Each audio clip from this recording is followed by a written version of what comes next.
폭락을 했다 반등하기도 하면서 출렁였었는데요. 정부의 오락가락 대책 때문이었습니다. 박상기 법무부 장관이 가상화폐 거래소 폐쇄까지 거론을 하면서 투자자들의 거센 반발이 있었고, 그러자 청와대는 확정된 것은 아니다면서 또 진화에 나섰는데요. 이 문제 더불어민주당 박영선 의원과 함께 얘기 나눠보겠습니다. 의원님 안녕하세요. 네, 안녕하십니까. 예. 날씨가 많이 춥네요, 오늘. 네, 고맙습니다. 추운데 아침 네. 일찍부터. 자, 어제 SNS에 의원님께서 쓰는 그 가상화폐 거래소 폐쇄 이것만이 답일까라면서 빈대 잡자고 초과상관 태우는 격 이렇게 말씀하셨어요. 뭐 짐작은 갑니다만 빈대는 뭐고 초과상관은 또 뭘 말씀하신 걸까요? 빈대는 불법이라는 단어가 붙은 투기성 자금을 이야기하는 것이고요. 네. 초과삼가는 4차 산업혁명의 핵심 기술이라고 불리울 수 있는 블록체인을 의미하는 뜻으로 제가 그렇게 썼습니다. 아, 네. 네네. 그러니까 이 지금 현상은 뭐 이렇게 이해를 하실 수도 있을 것 같습니다. 제가 경제부 기자, 경제부장을 거치면서 대한민국의 어떤 경제의 흐름을 쭉 이제 봐왔는데, 예. 80년대의 주식 광풍, 그리고 2000년대 초반에 닷컴 광풍, 이제 이런 것을 거치면서 오지 않았습니까? 네. 근데 지금 이제 2020년이 돼가는 이 시점에서는 어떻게 보면 암호화폐에 대한 어떤 이런 그 광풍이 지금 불고 있는 것이죠. 네. 네. 네. 예.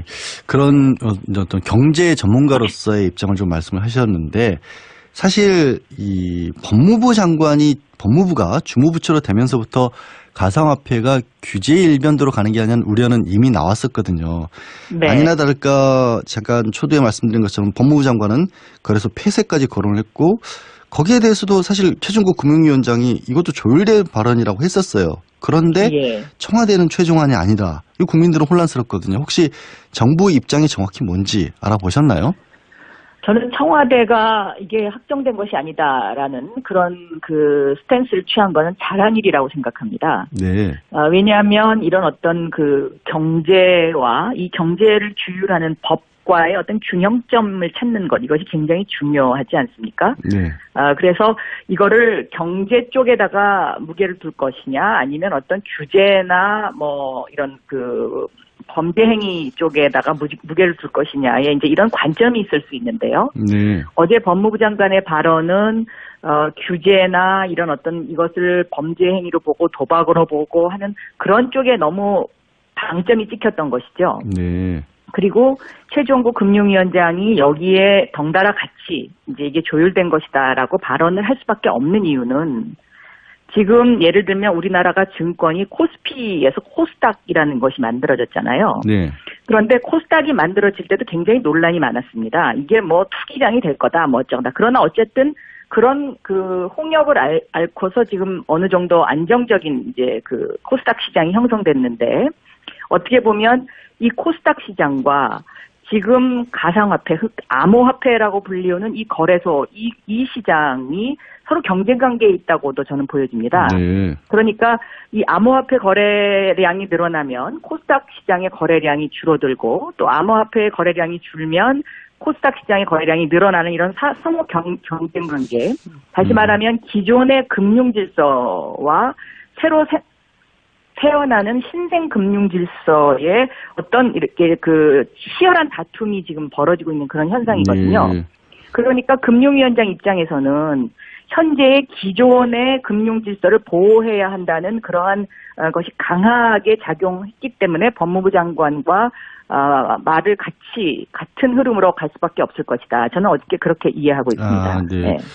그 말씀하신 것처럼 이게 네. 발전을 하면 굉장히 좋겠지만 지금 상황은 또 과열된 양상을 보이는 것도 사실이에요. 그래서 그렇습니다. 이제 네. 법무부 장관은 이거를 도박이나 투기 같은 양상이라고 보고 있고, 지적하신 것처럼 금융위원장 입장에서는 현재의 금융 질서를 지키는 쪽이기 때문에 법무부 장관과 동조를 했던 건데, 그랬을까요? 지금 투자자들은 굉장히 반발을 하고 있지 않습니까? 그렇죠. 이 사이에서 네. 적정 수준을 찾아야 될 텐데 너무 규제 일본도로 하면서, 그래서 금융위원장, 금융감독원장 해임까지 해야 된다, 이런 얘기도 나왔는데 뭐 어떻게 이걸 풀어나가야 될까요? 거래소 폐쇄까지 들고 나온 거는 저는 좀 더 너무 많이 나갔다고 생각합니다. 그러니까 이 투기 광풍 이것을 잠재우는 것은 분명히 해야 합니다. 네. 지금 현재 김치 프리미엄이라는 말이 있을 정도로 뭔가 이 여기에 투기성 자금이 많이 들어와 있는 것은 맞습니다. 그런데 그렇다고 해서 거래소를 폐쇄하고 싹을 잘라버리는가? 이거는 아니라고 보는 것이죠. 그러니까 4차 산업혁명의 핵심 기술이라고 하는 이 블록체인이라는 것이 크게 예를 들면 위조 지폐를 만들 수 없는 그 위조를 할 수 없는 어떤 그런 장점, 또 이런 서로 간의 어떤 그 해킹과 관련해서 굉장히 안전성이 있다는 것, 그리고 소비자와 이것을 만든 사람이 직거래를 함으로 인해서 경비 절감을 한다는 이런 장점들을 갖고 있는 기술이기 때문에 저는 이 기술의 확산을 물리적으로 막을 수는 없을 것이다라고 보고 있는 것입니다. 그래서 물리적으로 이것을 막을 수 없다는 그런 어떤 관점에서 봤을 때는 거래소 폐쇄 이것은 좀 너무 지나치게 나간 것이고요. 차라리 그 어떤 거래소를 정부의 인증 과정을 거쳐서 거래소를 운영하게끔 한다든가 아니면 여기에 과세를 하면서 투기 자금과 또 그렇지 않은 자금의 어떤 그것을 구별하는 어떤 그런 방법을 찾는 것. 이것이 더 현명한 대책이다. 저는 그렇게 생각하는 거죠. 지금 의원님께서도 물리적으로 막을 수 없다라고 지적을 하신 것처럼 가상화폐를 거래소를 설령 폐쇄를 하더라도 이게 해외에 나가서 투자하면 되는 거 아니냐라는 얘기가 그렇습니다. 바로 나오더라고요. 지금 그렇습니다. 그거 자금이 만약에 해외로 유출이 된다면 어느 정도나 그러니까 자금 유출 규모가 될까요? 그것을 뭐 지금 어느 정도다라고 말씀드리는 것은 지금은 조금 이른 감이 있는데요. 현재 거래량을 보면은 대충 짐작이 갈 것 같습니다. 예를 들면 지금 현재 그 암호화폐를 대량으로 거래하는 것이 한 4군데 정도 있지 않습니까? 그런데 이 4군데가 거래량이 많을 때는 하루에 한 거래소에서 2조에서 3조 정도까지 거래가 되니까요. 이것을 합치면 한 15조 정도, 그리고 여기에 투자하는 사람들이 한 300만 정도 된다고 지금 이제 집계가 되고 있어요. 그러면 이것을 물리적으로 어떻게 정부가 여기에 뭔가 이것을 뭐 철퇴를 가한다? 이거는 저는 굉장히 불가능한 일이다. 그래서 정부 차원에 좀 굉장히 진중한 검토가 있어야 되지 않나. 저는 그렇게 생각하고요. 애초에 할 수 없는 일을 지금 시도한 것이다. 이렇게 보시는 거겠네요. 할 수 없는 일이다라고 표현하는 건 정확하지 않은 것 같습니다. 할 수는 있죠. 거래소를 폐쇄해버리면 되는 거니까요. 그렇지만 그 방법이 옳지 않다는 것이죠. 그 방법이 옳지 않고 그것을 폐쇄를 한다. 만약에 폐쇄가 됐다. 그러면 또 다른 해외로 나갔다가 해외에서 다시 다른 방법이 생길 수밖에 없거든요. 지금 이 암호화폐라는 것이 그 국경이 없는 것이기 때문에요. 그래서 저는 차라리 이 퍼블릭 블록체인을 갖다가 정부가 이것을 인증해주는 시스템으로 가는 이것이 더 맞다라는 저는 그렇게 생각합니다. 정부 인증하는 쪽으로 가는 게 차라리 낫다.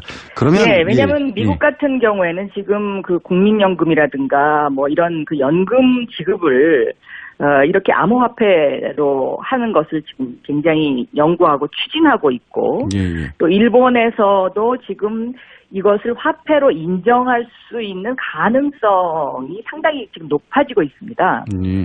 그런 상황이기 때문에 이것의 지나친 규제는 사춘기 때에 그 부모가 매를 들고 달라든다고 해서 그 아이가 반발심이 더 생기지 그걸로 인해서 그 아이의 어떤 그것을 잘못을 잡기가 힘들지 않습니까? 차라리 매를 드는 것보다는 아이하고 대화하는 게 훨씬 더 아이의 성장을 돕는 것처럼 저는 지금 우리 이 법무부의 시각을 조금 바꿔야 되겠다. 그리고 2000년대 초에 닷컴 열풍이 불었을 때에 정부가 그것을 양성화했던 그런 방향으로 나가는 게 맞다라고 저는 보고 있습니다. 알겠습니다. 그러면 이제 국가가 관리를 해가서 공적인 범위 내에서 투자가 이루어질 수 있도록 그렇게 하는 게 맞다는 쪽으로 정리를 해야겠네요.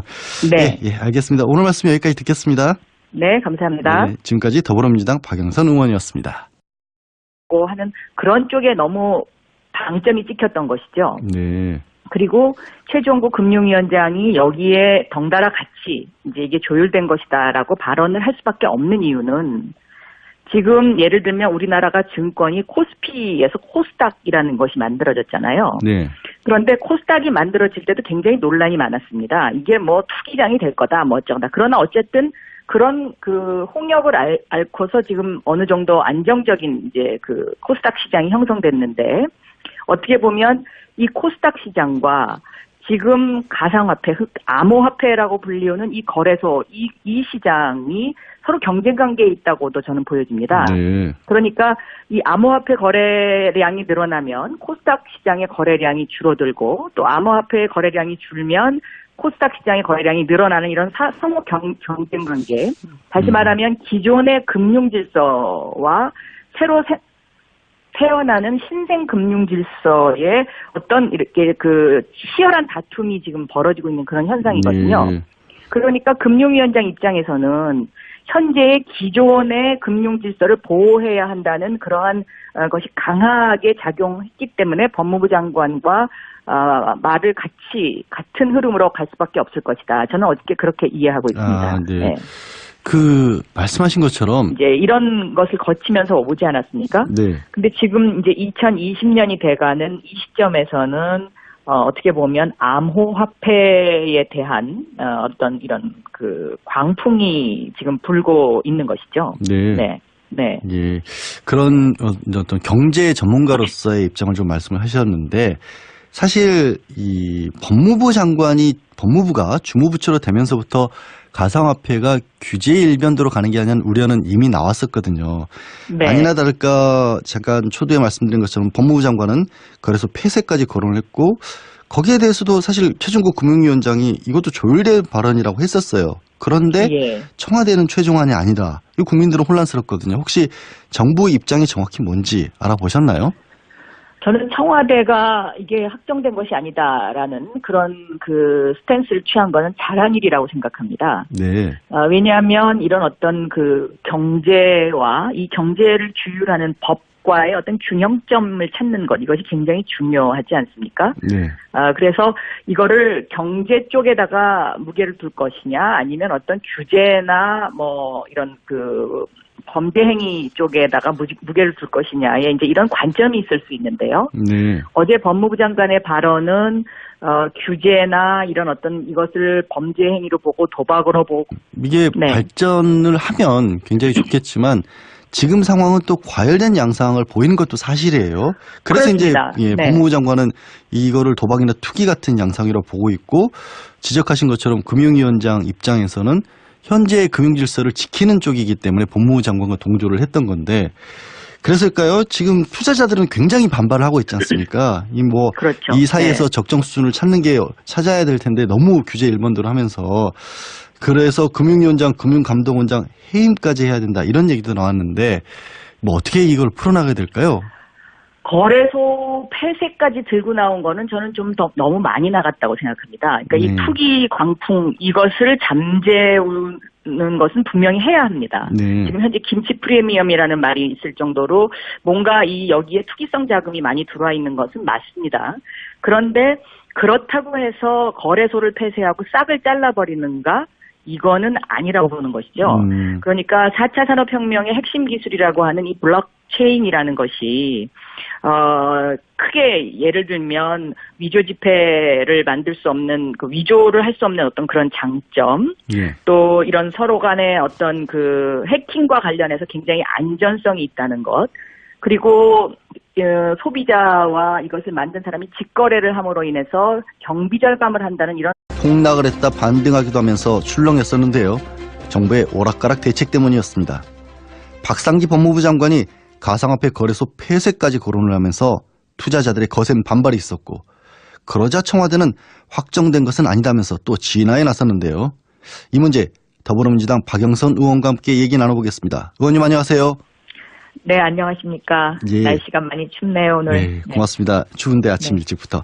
자, 어제 SNS에 의원님께서는 그 가상화폐 거래소 폐쇄 이것만이 답일까라면서 빈대 잡자고 초가상간 태우는 격 이렇게 말씀하셨어요. 뭐 짐작은 갑니다만 빈대는 뭐고 초가상간은 또 뭘 말씀하신 걸까요? 빈대는 불법이라는 단어가 붙은 투기성 자금을 이야기하는 것이고요. 네.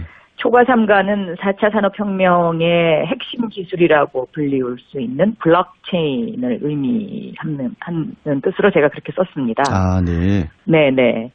그러니까 이 지금 현상은 뭐 이렇게 이해를 하실 수도 있을 것 같습니다. 제가 경제부 기자, 경제부장을 거치면서 대한민국의 어떤 경제의 흐름을 쭉 이제 봐왔는데 예. 80년대의 주식 광풍 그리고 2000년대 초반의 닷컴 광풍 장점들을 갖고 있는 기술이기 때문에 네. 저는 이 기술의 확산을 물리적으로 막을 수는 없을 것이다라고 보고 있는 것입니다. 네. 그래서 지금, 네. 물리적으로 물리적으로 이것을 막을 수 없다는 그런 어떤 관점에서 봤을 때는 거래소 폐쇄 이것은 좀 너무 지나치게 나간 것이고요. 예. 차라리 그 어떤 거래소를 정부의 인증 과정을 거쳐서 거래소를 운영하게끔 한다든가 아니면 여기에 과세를 하면서 투기 자금과 또 그렇지 않은 자금의 어떤 그것을 구별하는 어떤 그런 방법을 찾는 것. 네. 이것이 더 현명한 대책이다. 저는 그렇게 생각하는 거죠. 네. 네. 지금 의원님께서도 물리적으로 막을 수 없다라고 지적을 하신 것처럼 네. 가상화폐를 거래소를 설령 폐쇄를 하더라도 이게 예. 해외에 나가서 투자하면 되는 거 아니냐라는 얘기가 그렇습니다. 바로 나오더라고요. 예. 지금 그렇습니다. 그거 자금이 만약에 해외로 유출이 된다면 어느 정도나 그러니까 자금 유출 규모가 될까요? 그것을 뭐 지금 어느 정도다라고 말씀드리는 것은 지금은 조금 이른 감이 있는데요. 네네. 현재 거래량을 보면은 대충 짐작이 갈 것 같습니다. 예를 들면 지금 현재 그 암호화폐를 대량으로 거래하는 것이 한 4군데 정도 있지 않습니까? 네. 그런데 이 4군데가 거래량이 많을 때는 하루에 한 거래소에서 2조에서 3조 정도까지 거래가 되니까요. 네. 이것을